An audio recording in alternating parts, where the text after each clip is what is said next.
Welcome to the Coastside Fire Protection District Board of Directors Regular Board Meeting, May 24th, 2023. Roll call, please, Jane. Director Cockrell, Here. Director Hannah, Here. Director McKinney, Here. Director Farrell. Here. President Berg. Here. Please join me for the Pledge of Allegiance. I pledge allegiance to the flag of the United States of America and to the republic for which it stands, one nation, under God, indivisible, with liberty and justice for all.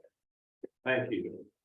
I have a request from a gentleman who would like to make a public comment on the public comment section. And I'm sorry about not being able to pronounce your name. Please introduce yourself and speak. Okay. No worries, President Burke and members of the board, who talked and members of the Cal Fire Administration. My name is Grayson Bourbano and 30-year resident of Dublin. I've lived in my current location up on Eldonado Boulevard for 17 years. And last year I visited a meeting here with regard to the weed abatement program. And at that time, unfortunately, I wasn't advised, or I had missed the deadline for weed abatement, or I asked what it was, and the lots around my house were not taken care of. So when I came, one lot was taken care of, but if you look on the sheet that I passed around to the area, it shows 2 lots that still remained uncut last year, and a 3rd lot, 3rd and 4th lot, where they actually did not cut to the roadway using it. And when I was here for the last board meeting, the directors and the members of Cal Fire chiefs, we kind of were in agreement. It was on Zoom as well on record, that it was the lot owner's responsibility, whether it is an improved lot or an unimproved lot, a vacant lot, that they clear the vegetation or the weeds up to and including halfway into a paper road reason. That would include Lewis Avenue as it's illustrated on this map. And that wasn't, I brought it to the attention of Captain Stern last year. He made a couple visits, but nothing was ever done. This year I was advised of the deadline of May 13th. So I advised Captain Meyer, and his reply to me yesterday was that the audit had been completed by our staff. It is now up to Coastside Fire Board to decide to award the contract for abatement and complete the work. A decision will be made at the next board meeting. My question to him was, I was checking on my inquiry into the status of this because I didn't want to get overlooked this year. But I wanted to make sure that those lots that are shown on this APN map are going to be taken care of in due process under the reabatement program and or the vegetation management program. So I asked him at that time, was the APN information I sent you, which you have before you, helpful? Is staff in concurrence with the lots that are in need of abatement around my property? I also have, but I didn't make multiple copies. If you want to see it, I have pictures of each of those lots. And I can pass it if anybody wants, so I can share it with you. Otherwise, I just shared one map. But that was my comment. And I appreciate Captain Mata's openness to receiving inquiry on his email. I just felt that, after 9 or 10 days, I needed to come to the board meeting today and confirm that these lots will be taken care of as prescribed under the program, and also as we described into the paper lots and what lot owners are responsible for. Because during this last storm, we had a couple of large trees, 3 large trees that fell in the lot 047152320. And that lot was cleared and described a couple of years ago under the vegetation management program, but it has since been overgrown. And whatever gains were made at that time are being lost at this time. Which property is your house? 127 next to 121. Okay, thank you. So, Chief Cox? Yeah. Thank you. I will refer it back to Chief Griffin, obviously, as the fire marshal. I know there are some intricacies with encountering ESHAs and environmentally sensitive habitats that we've come up against. And he'd have a lot more knowledge on it, but I do know that is an issue across many areas of the coast right now. Okay. So if I can speak to it, we're more than willing to take the APNs and verify what's been done, what hasn't. Mhm. And then still with the runway of the weed abatement mowing, that's gonna happen. We can tie in with you as well then to make sure they're on the list that they're gonna be done as well. Okay. I can give you my card if you'd like. I'd like somebody to confirm with me if these APNs are on the list, in fact. Just because I have an uneasy feeling about this historically, even before you guys got here. And what happened last year and the fact that, okay, half of it was kind of done and half left. I just want to know that these get taken care of this. If you can provide me a list of APNs, we can take a look at it. I don't have the list of APNs that have. This is all I'm asking is for. Okay, if you can provide me an email, I'll follow up with you. Okay. And we will handle that. Okay, so I'll take your card. Mr. Urbano, maybe if you could deal directly with the fire marshal to resolve the questions you have, I think that would ensure that it gets done promptly and correctly. All right, Right, I started there and. thank you. Thank you. Thanks. Thank you. Thank you very much. Do I have a motion to back the agenda to approve the consent calendar? So moved. Second. Moved and second. Any discussion? Roll call, please, Gene. Director Cockrell, Yes. Director Hannah, Yes. Director McKinney, Yes. Director Cheryl. Yes. President Burke, Yes. motion passes 5-0. Thank you. And without any objection, I'd like to change the order of the agenda at the moment and go to under new business item B, apparatus committee recognition, Chief Cox. I'm gonna throw you for a loop, President Burke, and go to 7A, just because some of those members are coming back from a call right now, so. All right. 7A, even better. Without objection, we'll go to item 7A, informational presentation regarding San Mateo 911 EMS transportation system. Now, Chief Cox. All right, thank you. This is at the request of board members, Cheryl and Hannah, regarding information about 911 transport and the ambulance service on the coast. So today we have representatives from county EMS as well as the transport provider AMR. So with that, I'll hand it off to Travis.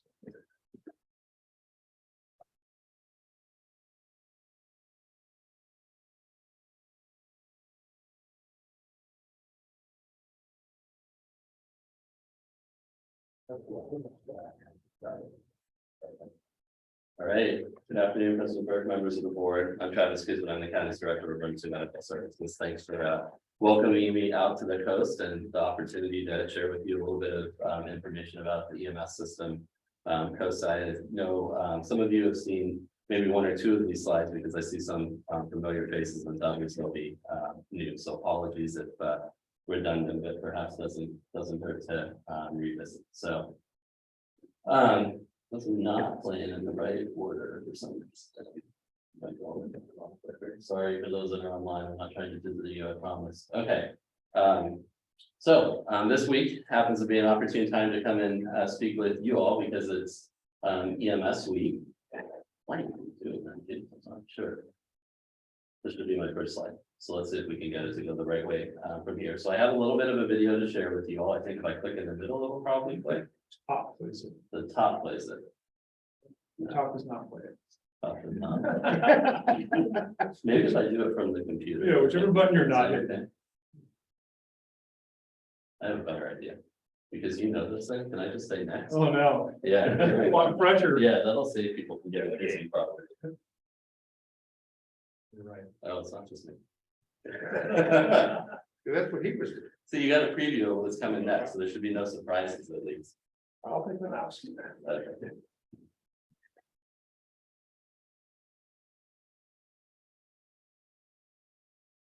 Oh, my goodness. White firefighter should be allowed to use the cameras.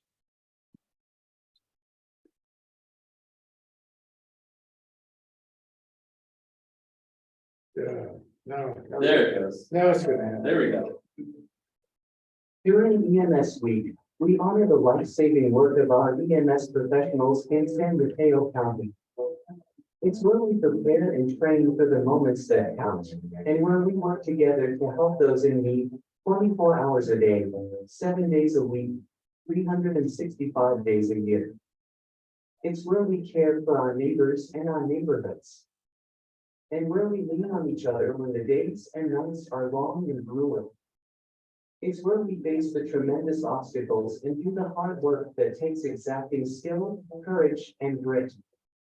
For EMS Week 2023, we celebrate your dedication to the EMS profession. We celebrate where emergency care begins. Thank you for delivering outstanding life-saving care and service to our community and inspiring us all to take better care of each other.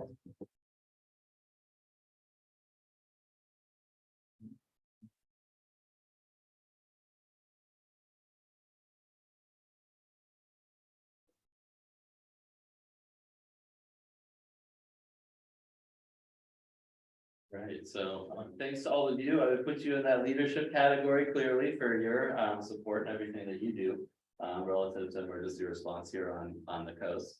And so probably, one of the most important things I wanted to, share with all of you is that our EMS system of care is exactly that. It's a system. There's many, many different components to it that, have to work well together for patients to actually have positive outcomes. And of course, those of us that are focused on, the pre-hospital setting, those things that happen outside of the hospital before the patient gets there are most familiar with the 911 response from, fire in your circumstance, law, and EMS. But the reality of that is that that's just one phase that's required for the patient to actually have an outcome that is desirable for them. And so our role at the county within the Emergency Medical Services Agency is to coordinate that whole system of care and to make sure that from the time that someone collapses, for example, in public, that the community is educated to know signs and symptoms of major medical emergencies. They know how to get access to help. Most people do know the magic 3 numbers of 911.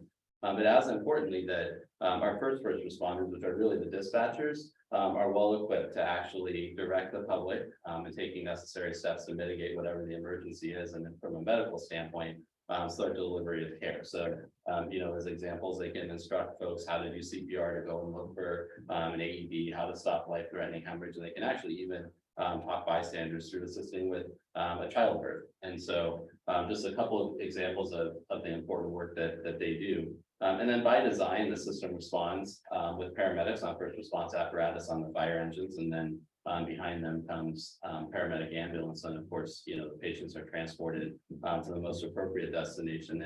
And within our county for specific critical life-threatening emergencies, specifically stroke, heart attacks, cardiac arrest, trauma, and critical pediatric patients, we have independent systems of care so that we make sure those patients go to hospitals that are properly equipped and have the staff available 24/7 to intervene and take good care of them. Because there's only so much, and I've been a paramedic for many decades myself, that we can do pre-hospitally, and it's a lot, don't get me wrong, but we're not in a position ultimately at the end of the day to open up a clogged vessel either in the heart or the brain, right? We can start treating that, but ultimately those patients need a physician and they need care in an OR. So we need to get them to the right place the first time, and our system is set up well to do that. In addition to this role of overseeing and coordinating the 911 medical system, my team's also responsible for disaster preparedness and response on the medical and health side. So we had pretty intimate involvement with all of the activity around COVID, with a particular focus around mass vaccination and making sure that our facilities that take care of vulnerable populations were appropriately equipped with PPE and all of those sorts of things, training included, to be able to make sure that the residents were safe as we work through that. So give you just kind of an idea of the depth and breadth of what my team does. Relatively small. There's actually only 5 of us that focus on the 911 system within my team, and then the rest is focused on emergency preparedness and disaster response. So next slide. So if we focus on just the pre-hospital component of the system, where we're looking at the fire department first response and the paramedic ambulance response and transport, it looks like this, where the county through my division has written agreements both with American Medical Response, the county's contracted 911 provider that serves obviously the coast side as well, and also a group called the San Mateo County Pre-Hospital Emergency Medical Services Group, or you all may be more familiar with that as the Fire JPA. And that's all of the cities and the districts coming together to make sure that we have an integrated paramedic first response function countywide. And then there's actually an agreement between AMR and the JPA directly, which is really about kind of the nuts and bolts and logistics of how things work on a day-to-day basis and just their coordination with one another as co-responders. And then overseeing and, coordinating all of this is a representative from the JPA, a representative from AMR, and a representative from my organization at minimum. But of course, we have alternates, and so the group looks a little bit bigger than that at the end of the day. So that's a high level hospital system structure next. So let's talk a little bit about the resources that are available within the system, and to understand how this came to fruition. You need to understand a little bit about the history, and I have a feeling some of you have been around long enough to have experienced firsthand the history of this, but I'll take you through a walk in the park here on the next slide. So the city of South San Francisco has provided ambulance transport. They're the only area in the county that through their city or fire department provides that service, and that's under a very specific provision that exists in state law that allows them to do that. The rest of the county doesn't fall subject to that, and so American Medical Response serves the balance of the county outside of the city of South San Francisco, and has done so actually for many decades. And the way that the 911 ambulance and EMS response happens is through a public-private partnership. It was actually one of the first in the state of California, and many other systems subsequently implemented something similar. And I say similar, and I would say that one of the key differences that we have here is the overall level of collaboration and coordination and integration. It really takes a spirit of service and putting the patient at the center of everything we do to have a system that works the way that ours does. And I think, that's where others have not been able to quite match us. It's just in that shared commitment. All of the emergency dispatch functions for medical aids happen through the county's public safety communications center, dispatching both fire and medical countywide. We talked a little bit about the work that the dispatchers do as the first responders earlier, so I won't go back into that. But by design, paramedics on fire engines do get to the scene before the ambulance. And in our system, they're equipped with all of the same tools, all of the same medications, all of the same training as the folks that are on the ambulance. The only difference is there's, not wheels on the fire engine with a compartment for patients to be able to actually take them to the hospital. So assessment of patients, the initiation of care, and then the transport unit typically arrives thereafter. All of the clinical care is in accordance with the same protocols. We have a doctor, on my team who's highly trained, board certified both in emergency medicine and emergency medical services. And so everything that our paramedics are doing is essentially an extension of him under his medical license. And so the care is identical by first responders and ambulance transport. So go next, please. We also intentionally designed the system to support the paramedic first response. And this was in the day that, the JPA and AMR and the county, came together in this public-private partnership model. Very unique in the sense that a portion of the dollars collected from every transport that AMR does ultimately find their way back to cities and districts and the fire departments to support that paramedic first response. And so as we go into this upcoming fiscal year, that'll look like $5.5 million that's coming back to the fire service through that channel. And then outside of the dollars, there's also some hard equipment. So there are supervisor vehicles that are provided for the medical supervisors on the fire department side. P Ford is one of those that serves in that capacity, and all of the medical equipment that's necessary for them to perform in that role.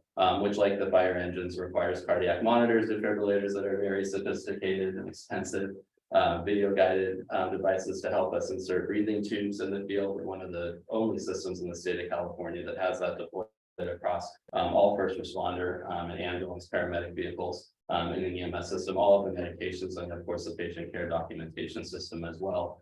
Which is really important because that allows us to actually gather data and information on the care that's rendered, understand, where we're doing well, and also where there's opportunities for improvement.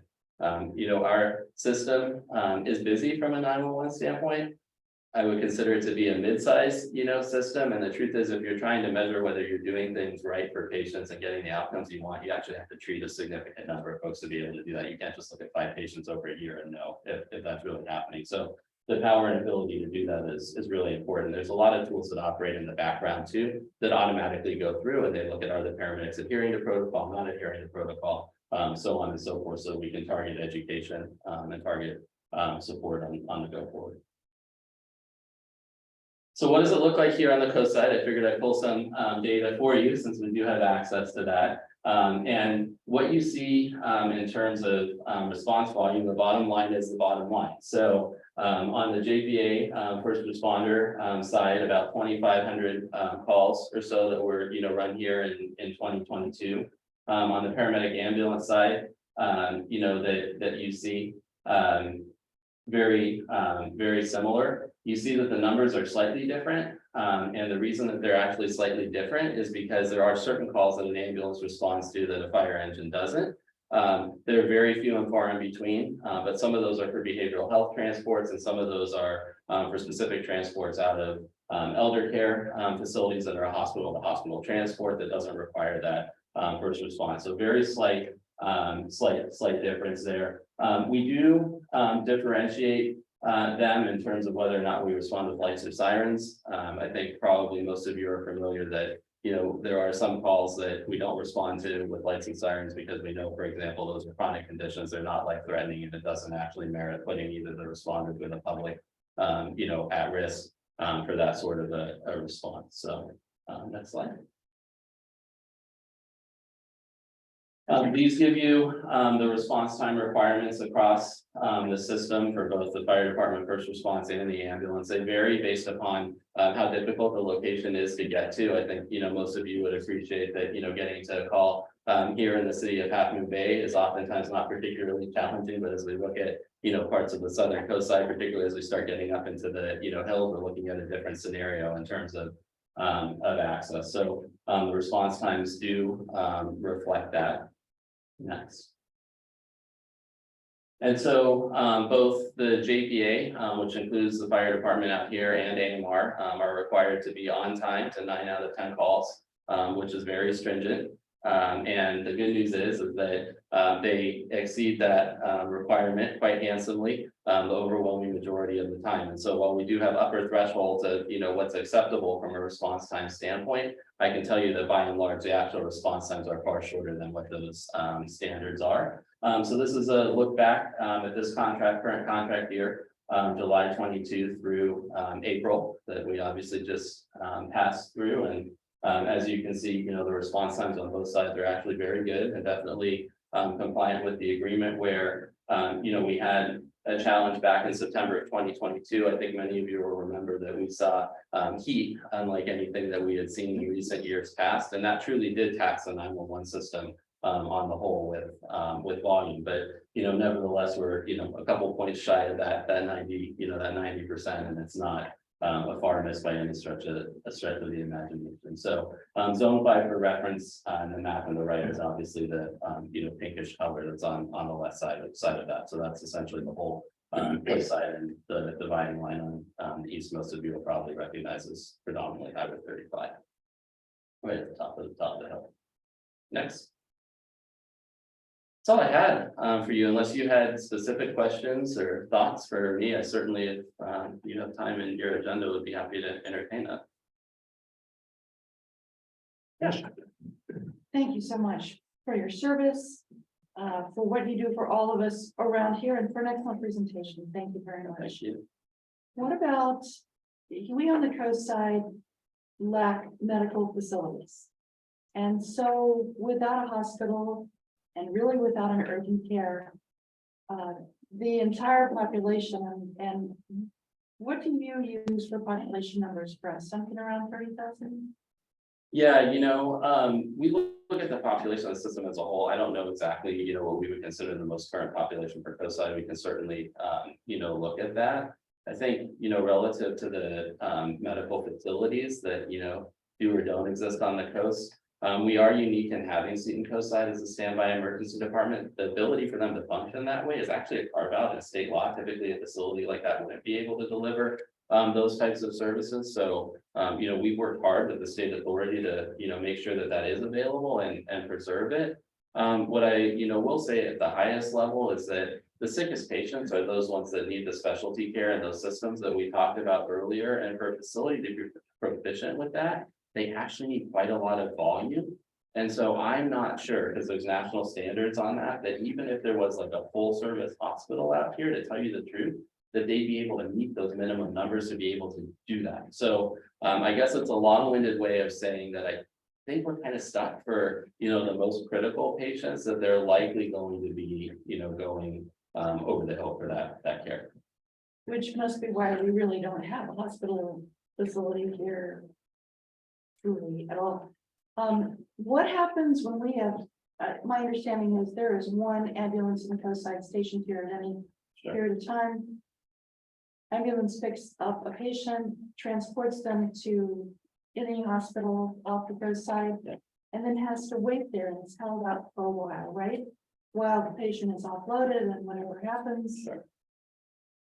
And another ambulance comes to take their place at what point in time? When they arrive at the hospital, when they're called off the coast side, what's the Yeah. trigger? No, on dispatch, so, and what I will tell you is, the fire service operates largely a static model, right, where you have apparatus at a station and it responds out from there. Right. The medic unit that's here is kind of unique in our system, and that it's also here 24 hours a day. The coast side is actually the only location that has dedicated 24-hour units like that in the system. The rest of the ambulances in the system move around based upon what the, call demand is. And I would point out that yes, physically here is 440 at this station, but we also consider a 24-hour unit, which is the only other one in the county in Woodside, as, hugely important to the service here, because they often come up 84 along 35 as, you're aware.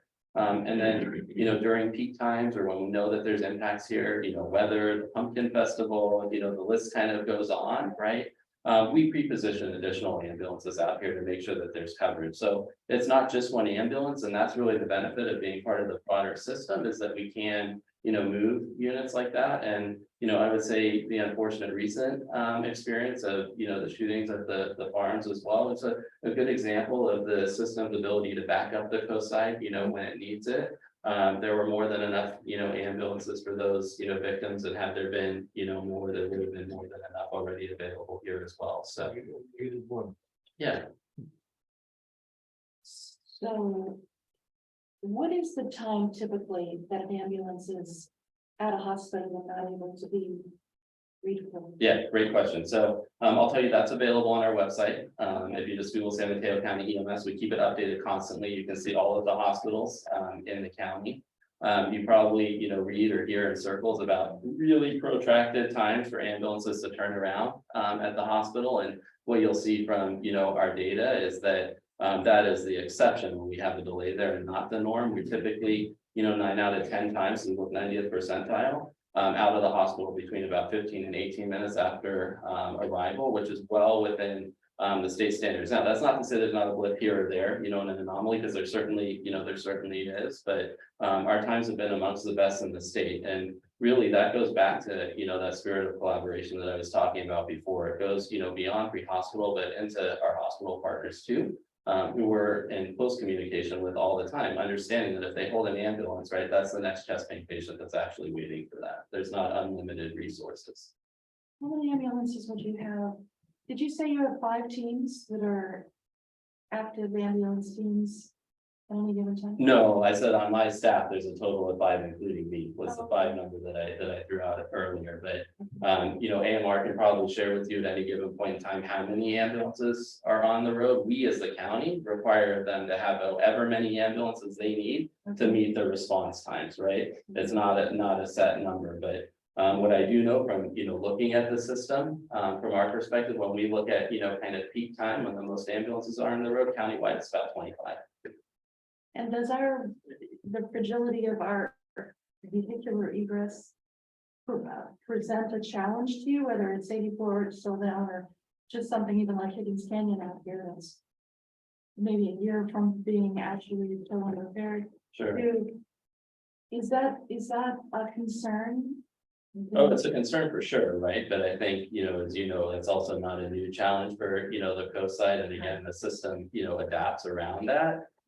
One of the, I guess, backups that's, in place when there are major obstructions is the ability to utilize air ambulance. We have certain portions of the coast side that we know are just hard to reach. So again, going back to that dispatch function, the dispatchers are trained to recognize the life-threatening emergency from the caller. They can dispatch that helicopter at the same time that they're dispatching the ambulance, at the same time they're dispatching fire first response. And so, you know, if we know we've got a situation like that, that's really difficult to get access to, or to get egress to go back over the hill. That's what's happening on a day-to-day basis as well. So we've yet to, you know, find the scenario where access from all directions has been cut off at the same, you know, time, although, you know, certainly that's a conversation that Chief Cox and I have from time to time of the, you know, what ifs that could happen. And so not happened, you know, yet, but certainly have, you know, thoughts and ideas around how we would deal with a situation like that.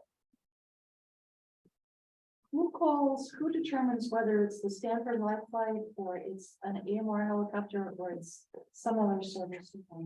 Yeah, so we do at the EMS agency, we give public safety communications the algorithm to follow when it's medical in nature. And our first call is always the Stanford Life Flight, and that's because it's the closest. If it's available, it's going to be the fastest to get over the hill. And then they have an algorithm that they follow.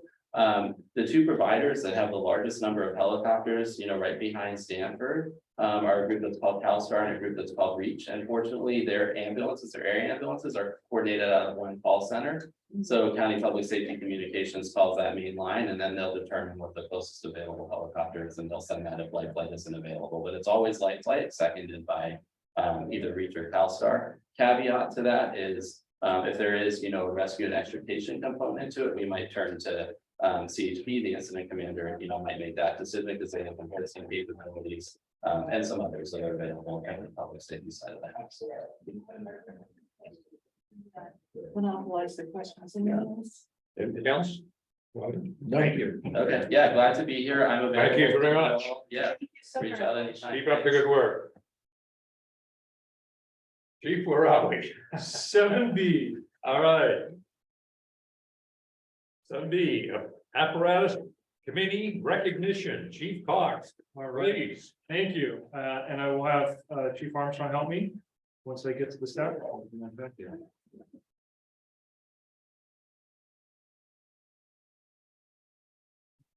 If you guys want to come stand up front, John. and Please. Ryan, everybody.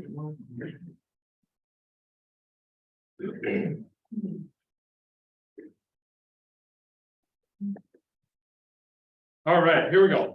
I'll just read it real quick if that's appropriate. Well, please do. They deserve it. All right, so recently, members of the Equipment and Apparatus Committee were responsible for successfully placing 2 new fire district engines into service.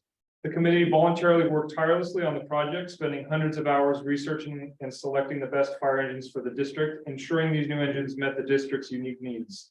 They also worked closely with the manufacturer to ensure that the engines were delivered on time and within budget. The new fire engines are a significant upgrade from the previous models. They're more powerful, safer, and are equipped with the latest tools and technology. These new engines will allow us to respond to fires more quickly and effectively throughout the district, providing the highest quality of service for our community.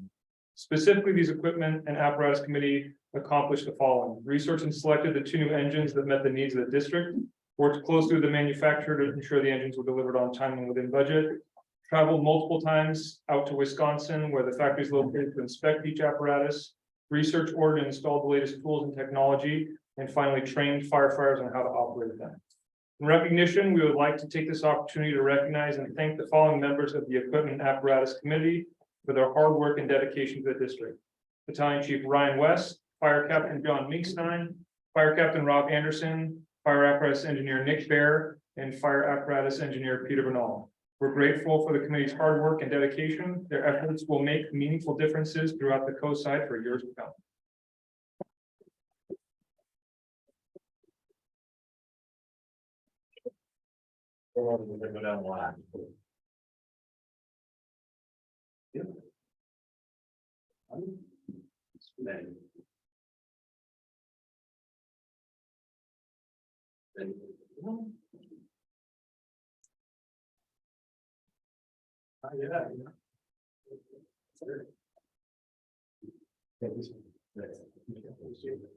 Awesome. Thank you, guys. Good job.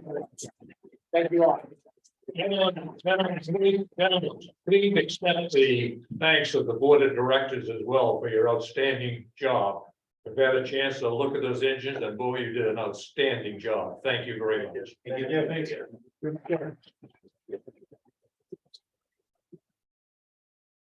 we have another speaker now? No, We're back to. we're back to the regular day. Yeah. All right. All right, back to, I believe, continuing business. Is the next item on the agenda, Chief Cox. Thank you. The next item on the agenda is weed abatement. This is a motion to adopt a resolution for the removal of weeds and abate the public nuisance.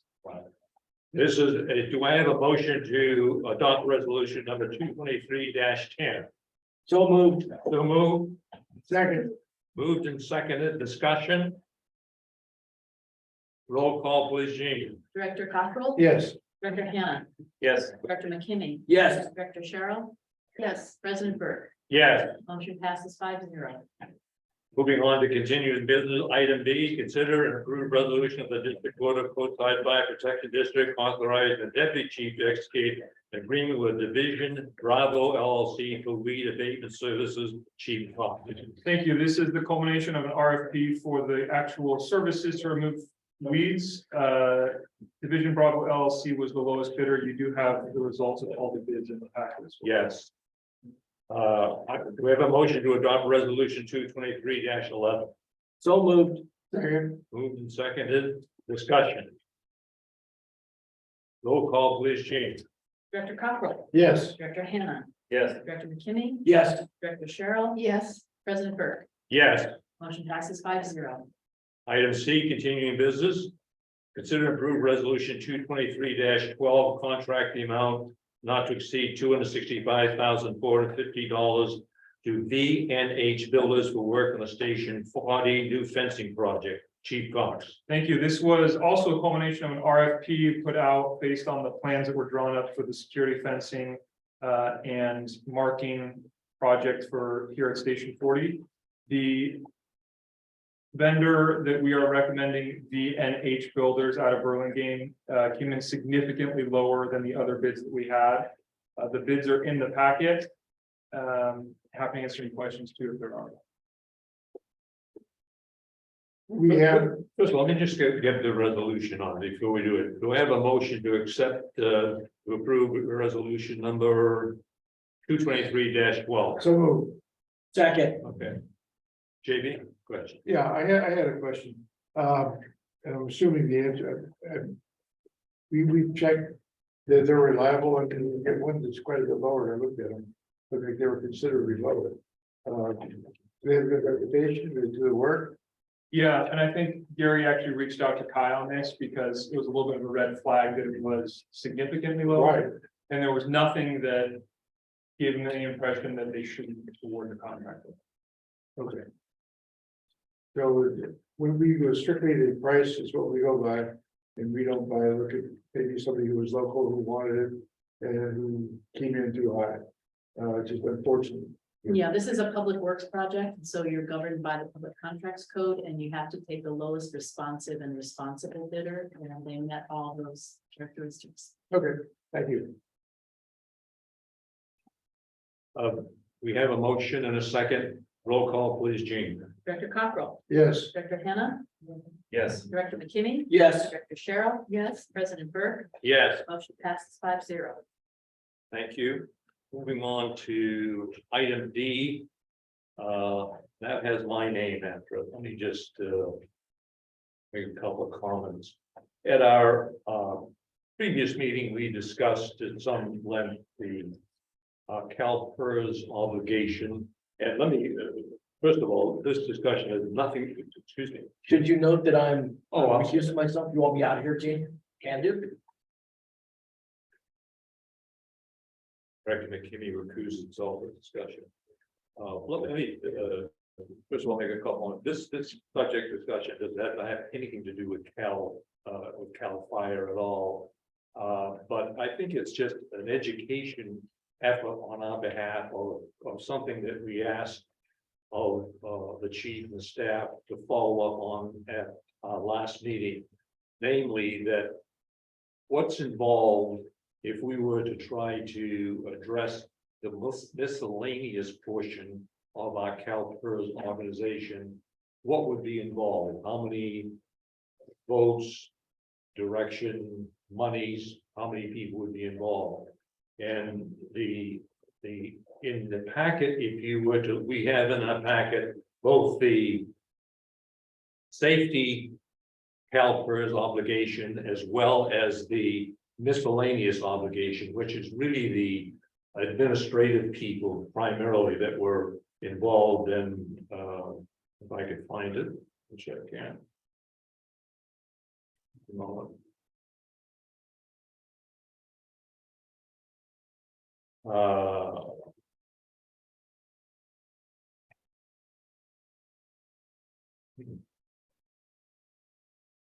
Well, let me just go by memory here, but anyway, in the plan, there is the miscellaneous plan. And basically, if you look through this thing, just a couple of points to make that would be education to us. It addresses some 5 former employees who at some point either worked their career here or portion of their career here on the coastline to do that.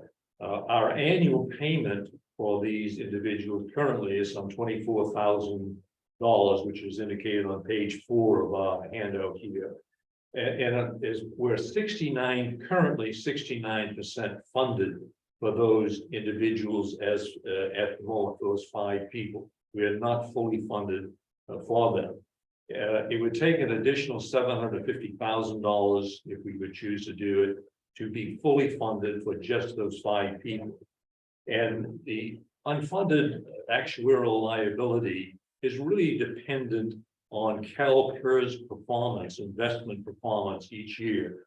And if you look back historically, it jumps all over the place. I think we've been down into the 50s at one point, and at one time we actually were fully funded. But it clearly is dependent on how well they do each year. The hypothetical termination fee for those 5 people that are addressed in this handout is $1.5 million to just completely avail ourselves of that to get out of it. There in the packet is also somewhat confusing information of some alternative payments that we could make to CalPERS to get fully funded. And they give some examples of a 5-year and then a 10-year payment, additional monies to be fully funded. But we could be fully funded on December, and come January, we could be back to 60%, depending on what their results would be. And I would just, again, just the information's repeat something I think that was discussed a month ago, that when we get further information on what's involved in getting what our alternatives are with CalPERS, we, the board, would have some choices to make, and at that point we would discuss them in some detail. But certainly some of the actions would be, we could continue our annual unfunded actuarial liability payments, whatever they may be, $24,000 a year. We could pay off the unfunded actuarial liability of some $150,000. We could increase our payments and get fully funded by 5 or 10 years, or we could terminate the plan, pay off, depending on what the termination fee is at that time. And the one item, that last item to, I think is dependent upon what action we take. We need to get information from CalPERS of the steps we need to go through to find out, how many, I think we need to take, the board needs to take 2 votes in order to at least get a termination fee and so forth. And again, this is just background, and I would just look to Gene and staff to give us at some point in the next few months, and I'm not sure when that is, maybe after the new budget, what is the details that we could take some more definitive action. Questions, comments? So currently it's $24,000 and change per year that we are.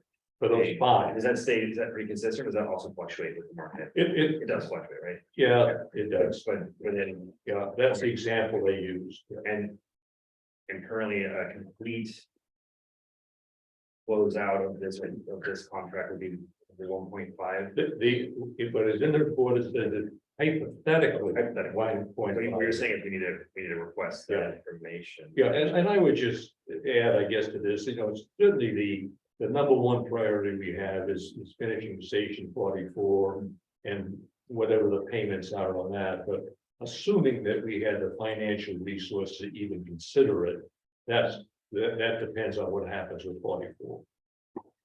Okay. Are you leaning one direction or another? You know, good question. I guess depending on where we stand on finances, I think taking a piece of our obligation to CalPERS would be appropriate.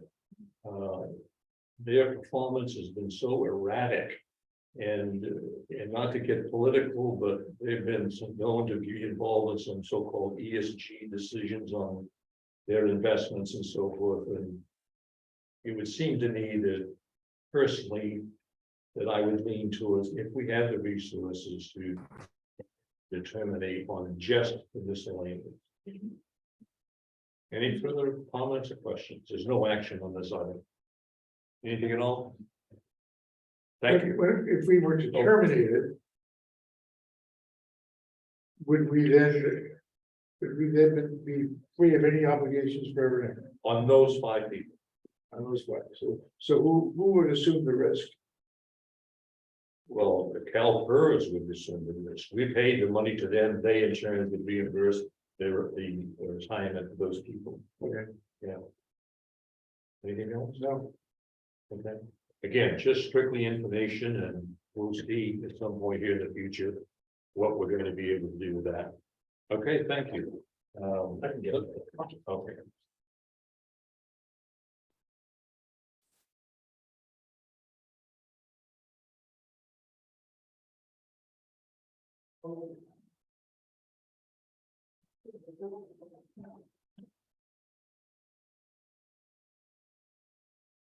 Going on. Thank you. Moving on, continuing business to item E, new fire station 44 update, Chief Cox. Thank you, and Chief Silva joined us just in time, so Gary, if you can hear us, I hand it off to you. Hi, everybody. Can you guys hear me fine? Yes. Yeah. Okay, so yeah, I had a meeting with PBK this morning. The project's moving along great. We had fine-tuned some stuff on the floor plan. I think based off of their schedule, it looks like we're ahead of schedule on everything when it comes to the drawings and the building design. They're not ready to, publish that yet and get it out to the community groups yet, but they're thinking by early July, mid-June, we should probably be able to start scheduling it. In early July, they feel comfortable showing that plan and the building design to the community groups. So that's the tentative plan for that. As for the comm building, we're talking with Montero Water on actually moving that facility to their facility. We're hoping that in the future that they'll allow us to actually keep it there, but that discussion is still in talks. So we'll see where that's at. But we've had some great progress on the building and the design, and you guys will be pleased once we're ready to show you what they've drawn up here in the near future. Any questions for me? Yeah. Have the firefighters, Station 44 firefighters had an opportunity to give input on their thoughts on the new facility? I've showed some of them what we're working with, but I've had one of the battalion chiefs, Ryan West, has been working with me on the project. So the two of us have been mainly involved, but I haven't involved anybody else at this point because it's just would really muddy it if we get too many opinions at this phase. But once we get to where we're at and it looks like it's a pretty solid design, and then we're going to show them so they have some feedback in it as well. Do we have any more information on the interim facility that would be occupied when this? Yes. So we're still working on setting up a meeting date with that landowner so we can lock that down. And that's high priority on my list because I know that 1 year is going to come up really fast. So we do have a lot on California and Etheldale proposed to do right there. We've talked to Montero Water and they're willing to allow us to do water connection and sewer for that site. And the main thing is just getting with the attorneys, getting with you guys and seeing if we can't sign some sort of 3 or 4 year lease agreement with that landowner. And then we can start looking at purchasing some sort of mobile building and shed for the fire apparatus. And that will definitely be a priority and something we have to move on fast because we have to have them ready to move in there within a year. So when they're ready to start tearing that place down, we have somewhere for them to go. Is there a place for the firefighters themselves to have a residence? Yes, that would be on that property. They'll be in a mobile building of some sort on that property on California and El Salvador, right behind the sheriff's substation. Thank you. So as long as we can lock that down, I think that'd be a great location and a great place to house them. So hopefully here in the near future, we can bring you some sort of lease agreement or proposal to work with Kai and Gene and get something in writing with them to lock that down.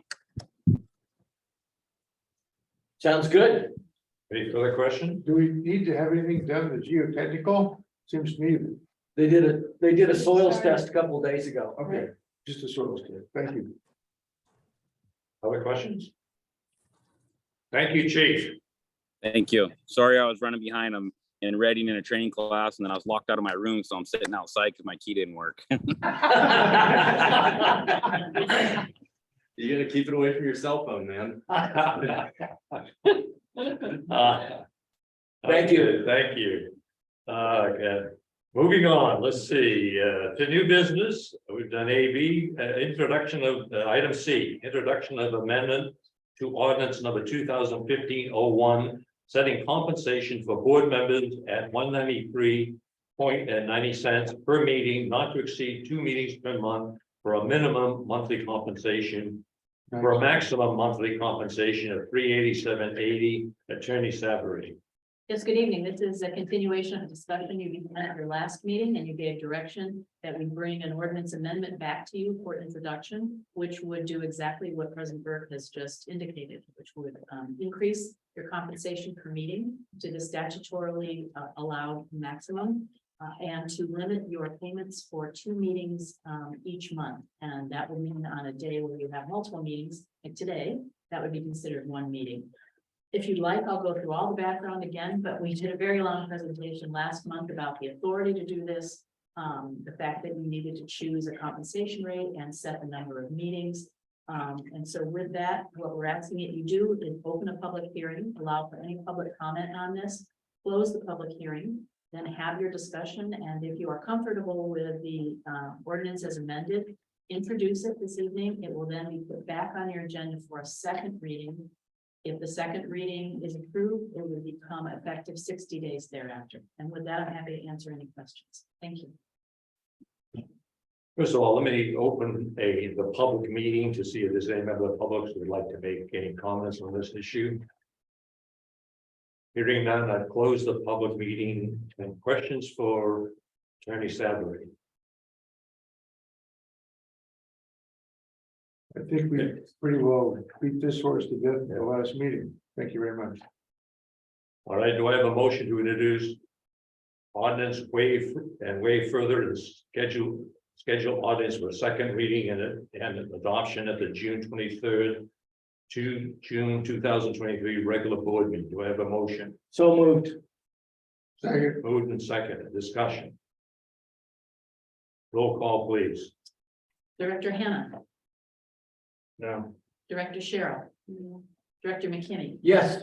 Director Cockrell, yes, Director Burke. Yes, Motion passes 3-2. It will be placed on your agenda for second reading at the next meeting. thank you. Item D, new business review and discuss and approve the surplus equipment. The surplus of equipment, I can put on my glasses. Chief Cox. Yes, thank you. The item in front of you is a 2002 HME Central States Type 1 fire engine. Surplusing of this equipment will go through an auction broker. The auctioneer will get the highest bid for the vehicle and return the proceeds minus their fees to the district. Do we have a motion to approve the surplus of equipment? So moved. So move. second, Discussion, roll call, please, Gene. Director Hannah, Yes. Director Sherrill. Yes. Director McKinney, Yes. Director Cockrell. yes. President Burke. Yes, Motion passes 5-0. thank you. Just for me, which engine is this? The old engine 140, Okay, yeah. thank you. You want it? Okay. Moving on to, board of directors and chiefs reports. Finance committee, I'll start off, JB, if there's anything in our packet, is the, spreadsheet of the year-to-date information on our various categories and so forth. There's nothing that I detected that would be unusual. I just point out a couple of items. The total revenue, interesting enough, here in April, we're 100% of the projected revenue for the year. Our expenses are only 46%. However, as noted in previous meetings, that's simply because we have only received 2 of Cal Fire's invoices to date, so that number is a little bit misleading. In both Lake and the San Mateo County, the district has reserves of some approximately $15 million. The vast majority of that is ticketed for purchase of building the new station 44. Five balance is $3.7 million, and Pies continues. I can't put my hand on it right away, but Pies continues to do very well in terms of their return on investment. They've done it. Their 10-year return since we've had it is, thank you, is some 6.1%, which is really exceptional from the time we first started putting money in, because they've gone through basically a recession and two recessions and still returned 6.1%. Any comments, JD? Well, I see the 1 year number is minus 0.12%. Man, I'd be really happy if I could do that in my own plan. Okay. Was that year to date? I'm sorry, what was that? The year to date, excuse me, the 1 year was minus one. Okay, Not year to date, yeah, 0.12. Yeah, year to date. Yeah. 3 months is 0.15. But again, over the length of time that we've been in it, it's 6%, which is really, I think, outstanding given the circumstances. Yes. Any further questions? Moving on, volunteer committee can report. Director Crawford, right now. Well, normally when they have the meeting, there was no real meeting per se.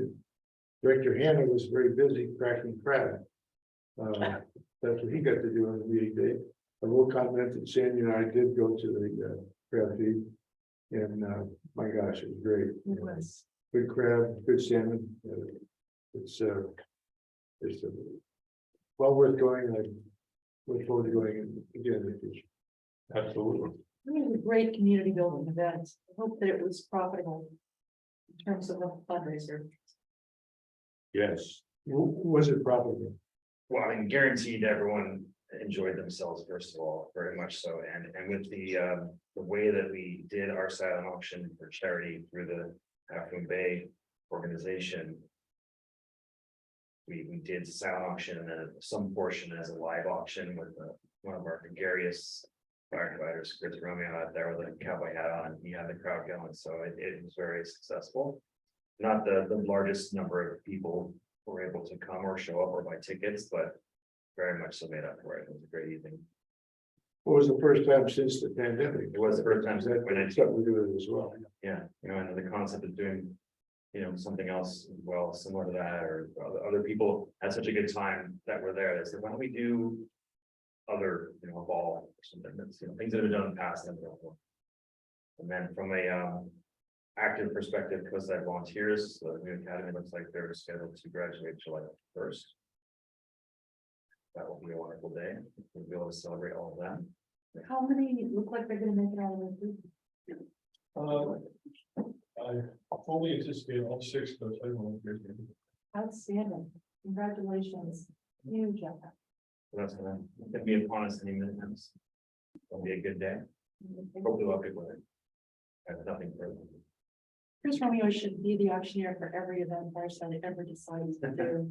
He was amazing. Is he an engineer, a captain, I don't know how to address him. He's still a volunteer. A volunteer. Firefighter level. Okay, He's working on becoming an engineer. okay, Soon. excellent. Well, knows how to run a crowd and raise money. Anything else? Well, I guess I'll publicly say thank you to everyone that helped that event be so successful. There was a lot of people involved. Some in this room. Chief Lord did an amazing job cooking himself, Good job, it was delicious. you know. Yeah. So thank you to the community and our fire service individuals that participated and helped a lot. Okay, thank you. Land and Structures Committee, Director McKinney, Director Cheryl. I just, you know, that they did the soils test the other day. That's all I know. And I thought the meeting was last Tuesday, and I was at this conference, but the meeting was today, I was there. That's the internal meeting that was today. It's bi-weekly. The monthly board briefing is incorrect, the Tuesday. I did miss that. Okay. Vegetation Management Committee, Director Carpel, Director Hammond. Nothing to report. Everything to report. No report. Special District Association Liaison, Director Hammond. Nothing. Thank you. ALS JPA. I think we've had a report today to cover that subject very thoroughly, so I have nothing else to add unless somebody else has. No, all right. Emergency Preparedness Liaison. Chief It's Chief Cosgrave Cosgrave.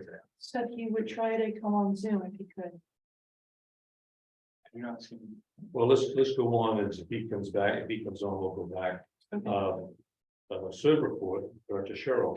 Serve report, our training, well, first of all, we had COSI Gives with May 4th, which is the single way this harkens back to Chief Larkin, who the minute we became acknowledged as an adjunct of fire services said, go form your 501c3 so that you can pursue grants, pay your bills, and accept donations.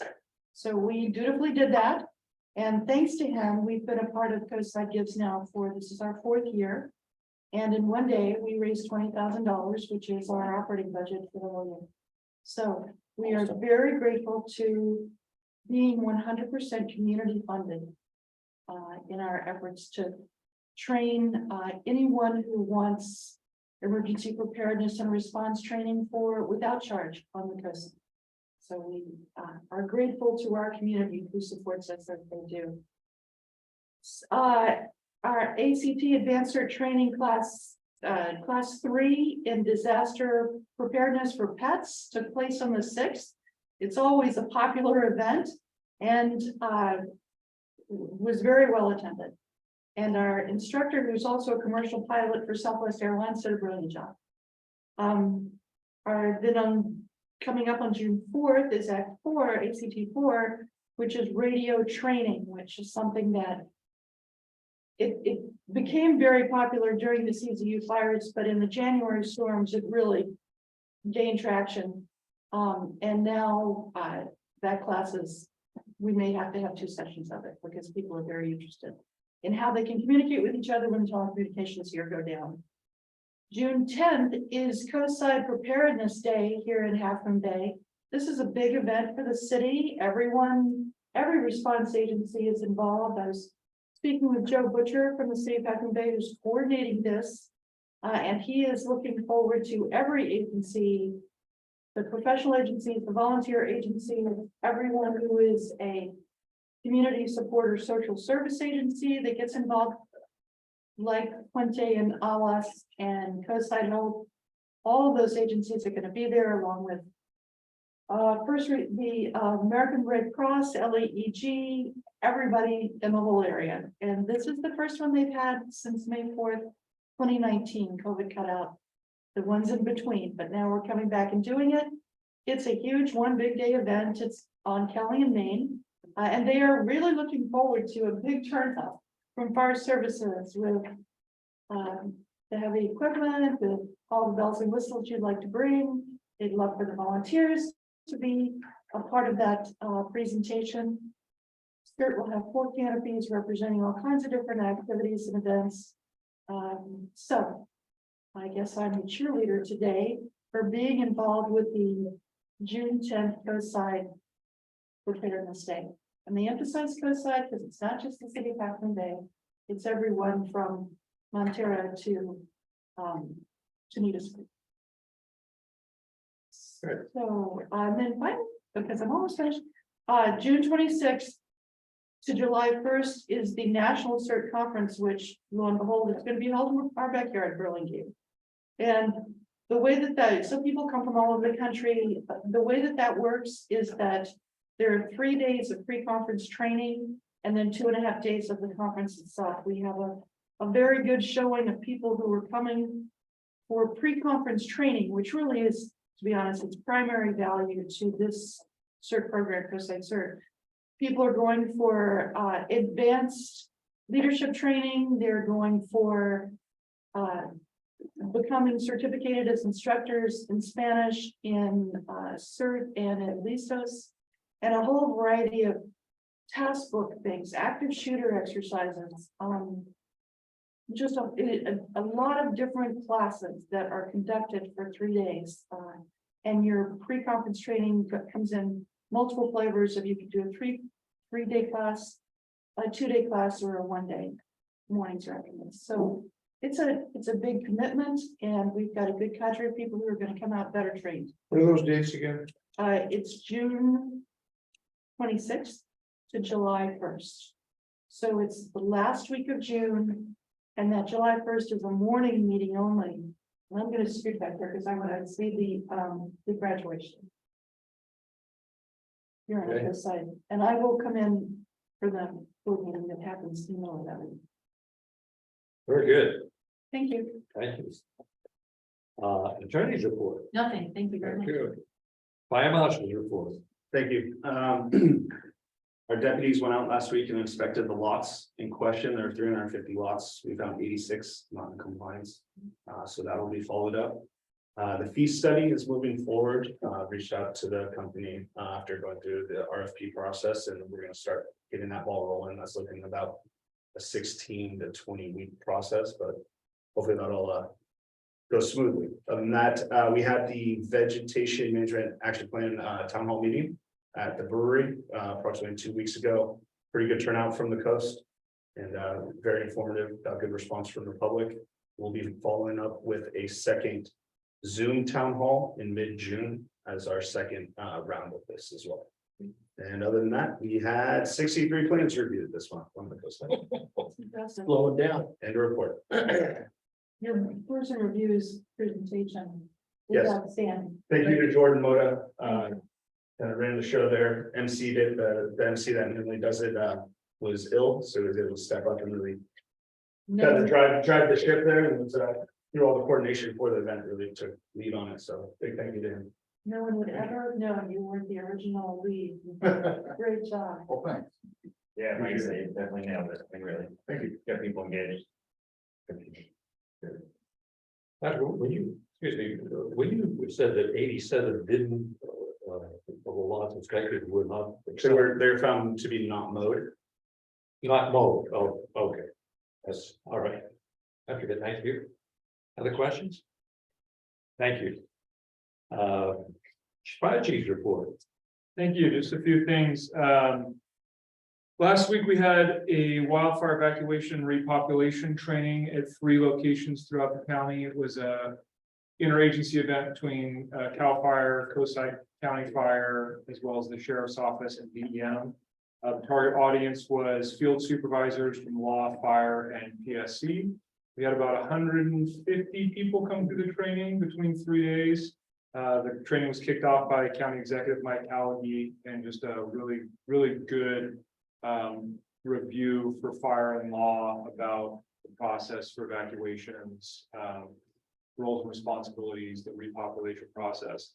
And also had presentations from the large animal evacuation group, as well as the new Ag Pass program that's coming down as part of the state legislatures. Kind of program to allow ag producers behind the fire line under certain circumstances. Thanks to the district, we had one of the trainings here at Half Moon Bay. The room was packed. I think we had standing room only for about 3 hours. It was fun. We're still working with DEM and other land agencies on the North Peak Access Road up to Montera Mountain. The work should be happening soon now that the weather has stopped. But really what that is right now you cannot get a vehicle up to Montera Mountain from the west side. So we're supporting DEM in their efforts to have that emergency work done. And our crews have placed some equipment up there in anticipation of any medical emergencies that might come out of it. As Chief Griffin mentioned, the RFP for the fee study was awarded. We are also still working with the county ALS JPA on the coast design build out for control for Command 41 for all of the coast. Basically the next generation radio systems for the coast, which will be a good improvement from what we have right now. As far as kind of staff, there's a really big effort going on right now. Ken's living in the middle of it, but department-wide, statewide for getting expired credentials and training up to date. This is all the way from the volunteer up to the fire chief is just a big push right now that people will not be allowed to respond without valid certifications. So that is for us locally on the volunteer side. We don't want to expose ourselves to any potential liability for having people responding to emergencies if they're not meeting federal and state standards. So that's continuing, and that's something that within our agency is being pushed very hard at the moment. As far as outreach goes, the wildfire safety town halls took place. Thank you, Jordan, for handling those. Awesome feedback. Also, the Station 40 and Station 44 open houses were conducted at the two facilities. No significant incidents. Driver operator 1A is being hosted this week, Ken, here on the coast for new operators to become driver qualified. And we also had the 5-year inspection for the training tower completed. Per state or federal law, we have to have that facility inspected by a certified tower inspector every 5 years. So that was completed. As far as facilities are concerned, the Chief Silva has proceeded with the Starlink backup internet for all 3 facilities. So that's on order. The way it's going to look is Starlink will be at each of the 3 stations. When the internet fails, it will automatically kick over to Starlink for both the station internet as well as the station alerting. So fingers crossed, we should have no failure of internet once Starlink is in place if we lose our main Comcast line. And then we also anticipate in the near future bringing an RFP forward for replacing the insulation in the apparatus bay at Station 40 here. If you've been in there, you've probably been snowed on with the failing insulation. As far as apparatus and tools are concerned, the ERV is still being outfitted with the custom metalwork and seating. Engine 340 is in line to be built, as well as engine 44. Battalion 10C should be here shortly and awaiting outfitting, and the fire marshal vehicle is being outfitted. And then just finally on the AO-17s, I know we're going to come up pretty close to the edge of the fiscal year on this, but I am in communication with our finance folks to make sure we get those AO-17s this fiscal year, so we can pay them. The issue has been because of the CAL FIRE raises that happened mid-year, they've had to retroactively go back on some of the billings for districts. But by all means, we'll make sure we get those final 2 invoices processed before the next. And report. David, sure. Do we have a member of the public has a question? Yeah, it's Chief Gasper. Oh, Chief Foxtree. Chief, would you like to speak? Make a report. It's just his picture. It's Can you hear me? Chief. It was just logging in, so I didn't hear you. Hold on there. Let me get rid of this thing. Thanks for waiting for me. So it's been continues to be a busy time at DEM.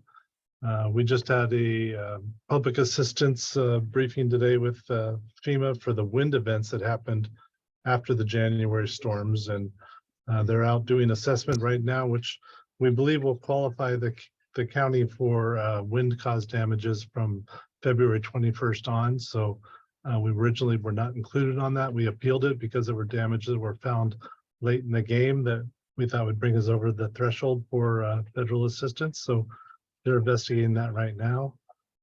Continuing to have training with the the Rave platform, which is the SMC alerts, and working with the community on the SMC alerts. We're trying to move primarily to only alerts, emergency alerts and warnings.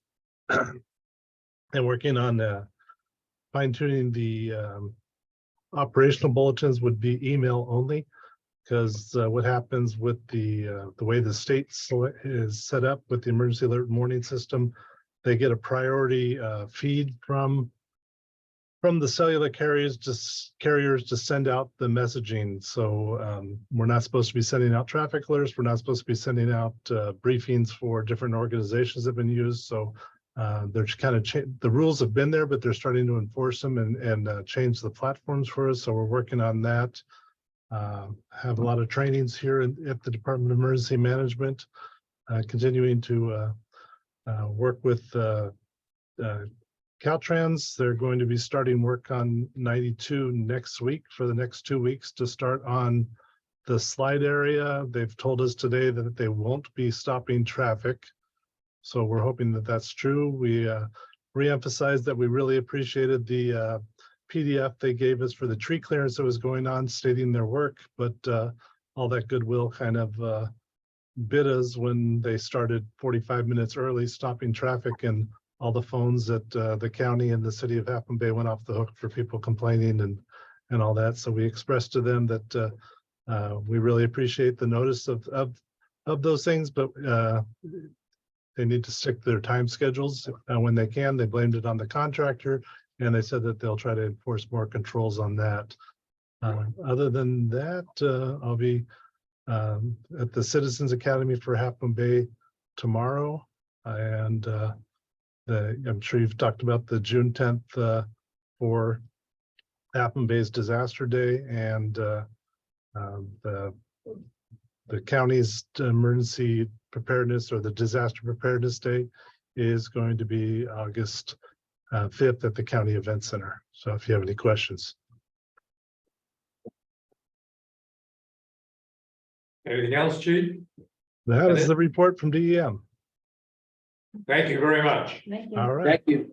Any questions of? No. Any questions? Very good. Have a good Board evening. members? Board members, staff, any last minute items? Without objection, we are adjourned. Thank you. Thank you.